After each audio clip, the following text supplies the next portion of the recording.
जय हिंद साथियों। तो आज हम लोग डिस्कस करने वाले हैं पुष्पी पादपों में लैंगिक जनन के बारे में, जो कि कक्षा 12 का दूसरा चैप्टर है। इसके बारे में आज हम लोग क्या करने वाले हैं, अध्ययन करने वाले हैं कि पुष्पी पादपों में जो है लैंगिक जनन होता कैसे है। ठीक है ना। इसके पहले हमने पहला चैप्टर जो है रिवीजन कर लिया है, यानी कि ख़त्म कर लिया। आज हम दूसरे चैप्टर की तरफ बढ़ेंगे।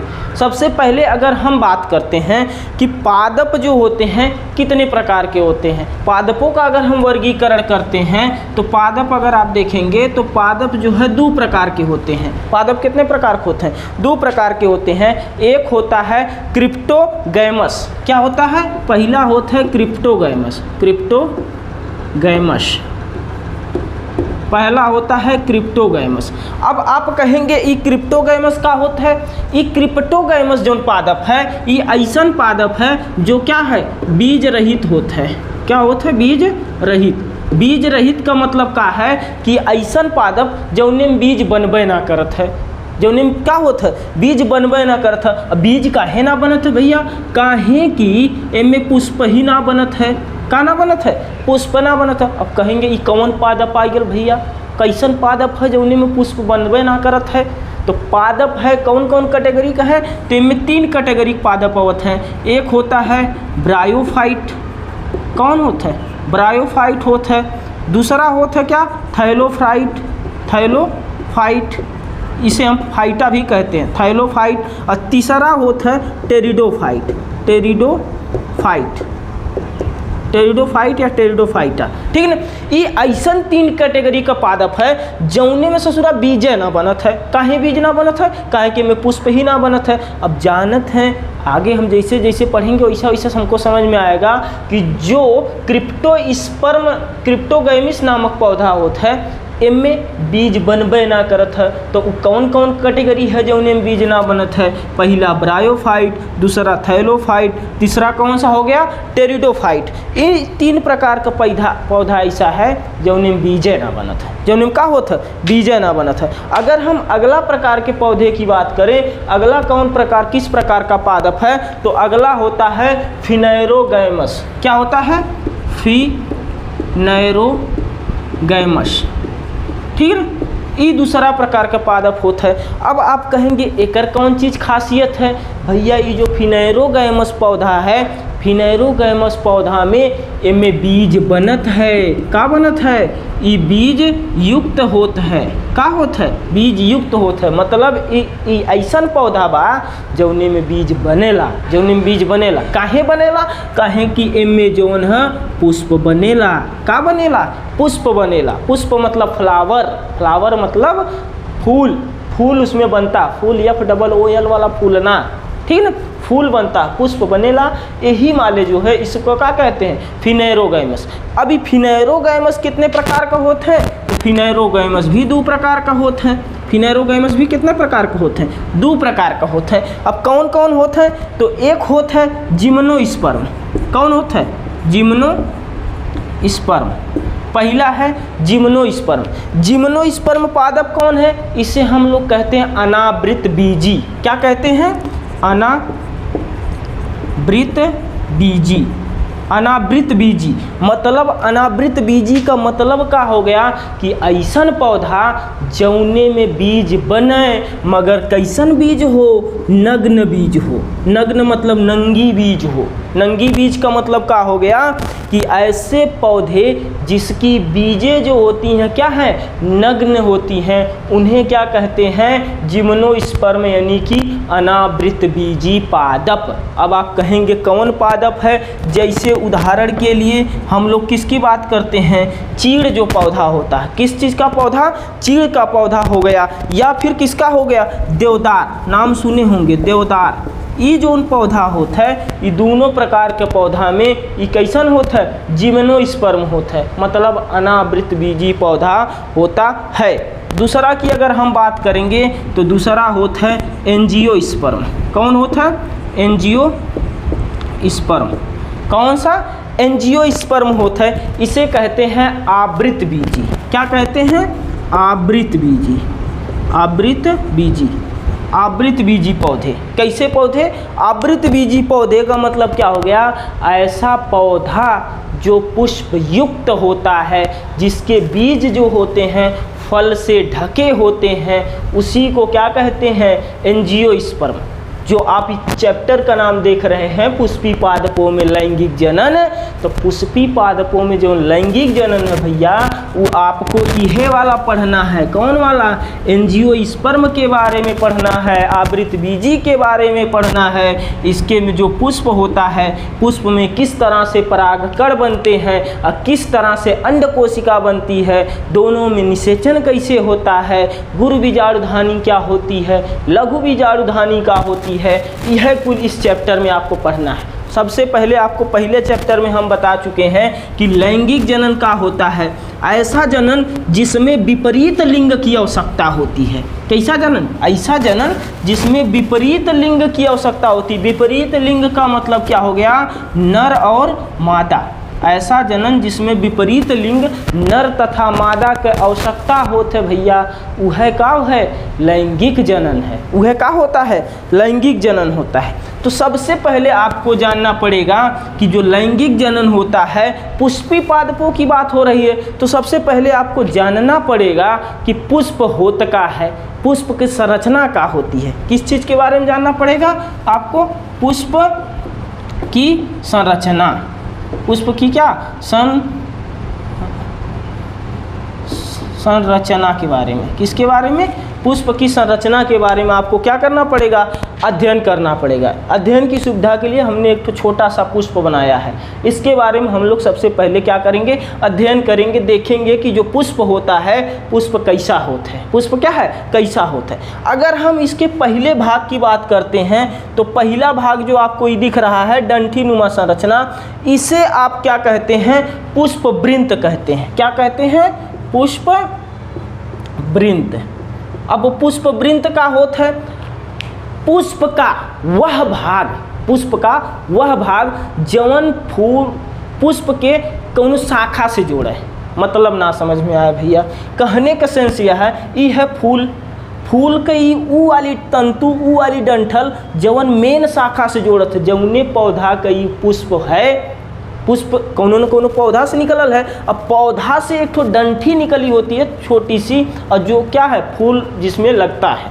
तो पुष्प वृंत जो होता है का है, पुष्प वृंत जो है किसी न किसी पौधे की शाखा से जुड़ा होता है। तो पुष्प वृंत किसे कहते हैं, पुष्प का वह भाग जो पौधे की शाखा से जोड़ने का काम करत है, उसी को क्या कहते हैं, पुष्प वृंत कहते हैं। ये तो पहला भाग हो गया।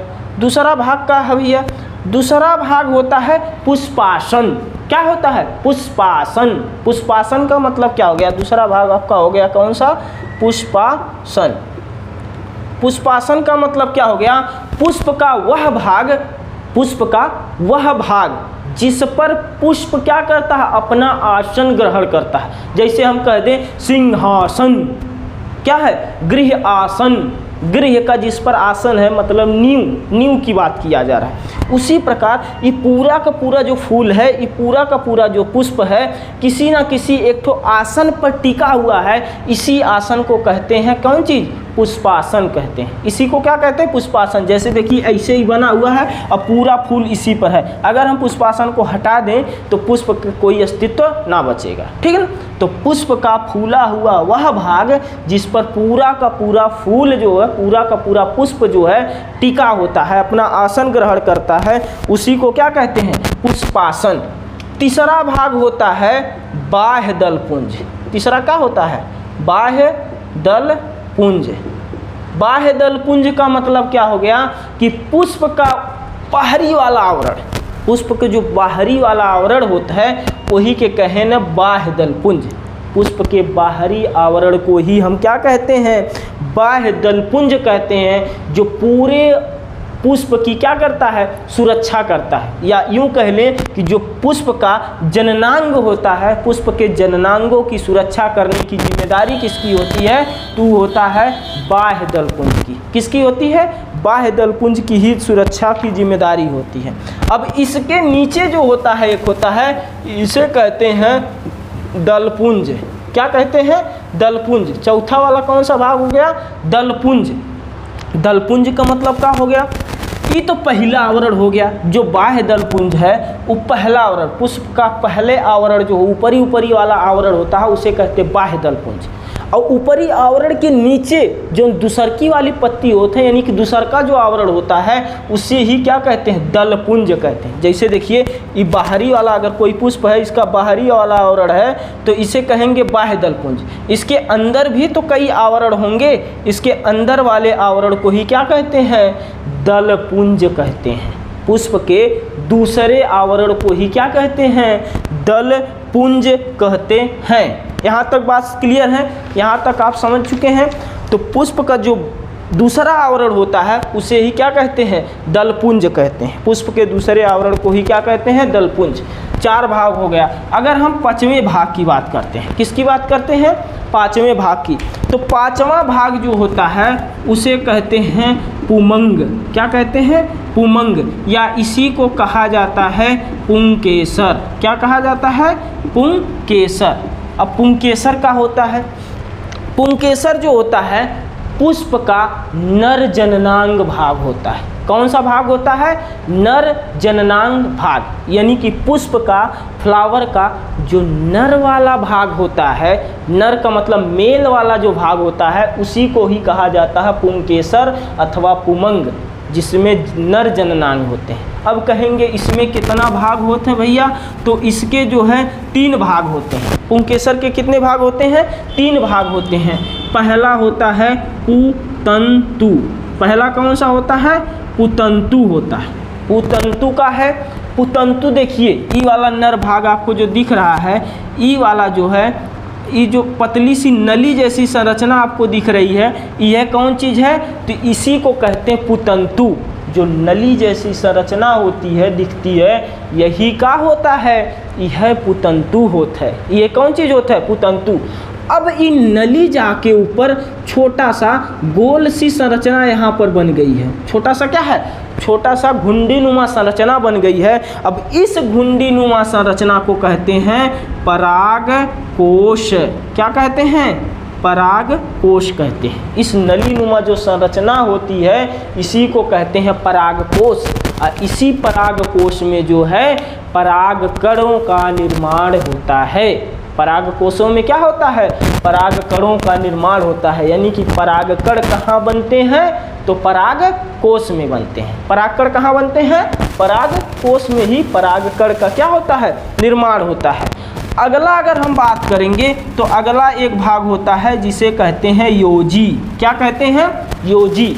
अब योजी का है, अब इनमें परागकण बनेगा, परागकण बनकर एक जगह संचित होता है। परागकण बन के क्या होता है, एक जगह संचित होता है, जिसे आप क्या कहते हैं, योजी कहते हैं। जिसे क्या कहते हैं, तो योजी के नाम से जो है जाना जाता है। बात समझ में आई। अगर हम 6वें भाग की बात करें, किसकी बात करते हैं, 6वां भाग। जैसे पहला हो गया पुष्पवृंत, दूसरा पुष्पासन, तीसरा बाह्य दलपुंज, चौथा दलपुंज, ठीक है ना, चौथा दलपुंज हो गया, 5वां हो गया पुमंग यानी कि पुंकेसर। 6वां भाग होता है पुष्प का जायांग। क्या होता है, जायांग। इसी को कहते हैं स्त्री केसर। क्या कहते हैं, स्त्री केसर। स्त्री केसर का मतलब क्या हो गया, पुष्प का मादा जननांग भाग को ही स्त्री केसर या फिर जायांग कहते हैं।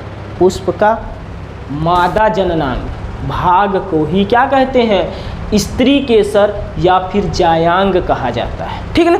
अब इसके भी 3 भाग होते हैं। इसके भी कितने भाग होते हैं, 3 भाग होते हैं। पहला होता है वर्तिकाग्र। क्या होता है, वर्तिकाग्र। अब ई वर्तिकाग्र का होता है, जैसे देखिए ई वाला भाग है, ई वाला मादा जननांग भाग है। ई वाली जो संरचना आपको दिख रही है यही क्या है, वर्तिकाग्र है।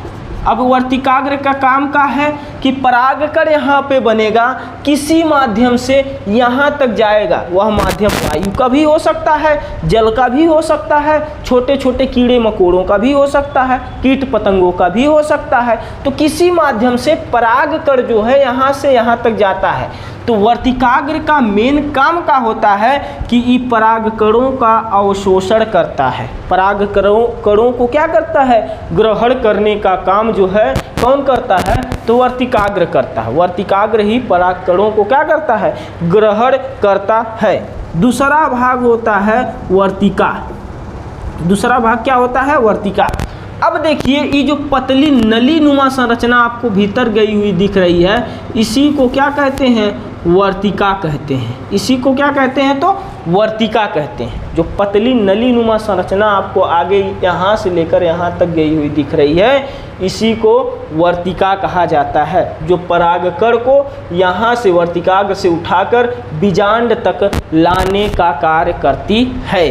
तीसरे भाग की अगर आप बात करेंगे तो तीसरा भाग हो जाएगा आपका कौन चीज़? अंडाशय। अंडाशय में ही अंड कोशिका का निर्माण होता है। अंडाशय में ही किस चीज़ का निर्माण होता है? अंड कोशिका का निर्माण होता है। ठीक है ना? तो बेसिकली अगर आप देखेंगे किसी पुष्प के मुख्य रूप से 6 भाग होते हैं।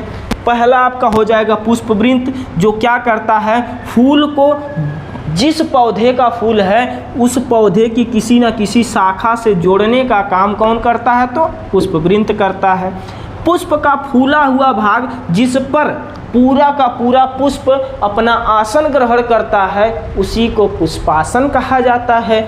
अगर आप देखेंगे तीसरा भाग बाह्यदल पुंज, तो बाह्यदल पुंज जो होता है पुष्प के बाहरी आवरण को ही क्या कहा जाता है? बाह्यदल पुंज कहा जाता है। पुष्प के बाहरी आवरण को ही क्या कहा जाता है? तो बाह्यदल पुंज कहा जाता है। अगर हम चौथे भाग को देखेंगे तो वो होता है दलपुंज। वो क्या होता है? दलपुंज। अब दलपुंज किसे कहते हैं? तो दलपुंज जो होता है पुष्प के बाहरी आवरण के भीतर होता है, यानी कि पुष्प के दूसरा आवरण को ही क्या कहते हैं? दलपुंज कहते हैं।